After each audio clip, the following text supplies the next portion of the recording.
What are cryptocurrency exchanges? Exchanges are places where you can turn one kind of digital asset into another. Cryptocurrency exchanges do this through trading pairs.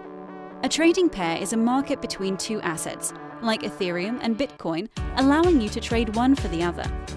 Many exchanges only support crypto pairs, but a few also support fiat pairs like the US dollar and Bitcoin.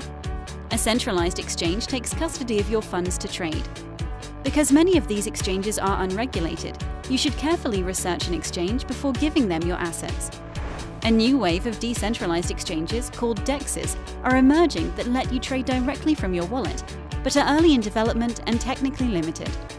Cryptocurrency exchanges are powerful tools that enable savvy crypto investors to gain access to liquid markets and a large number of digital assets, and are a necessary component of a rapidly growing cryptocurrency ecosystem.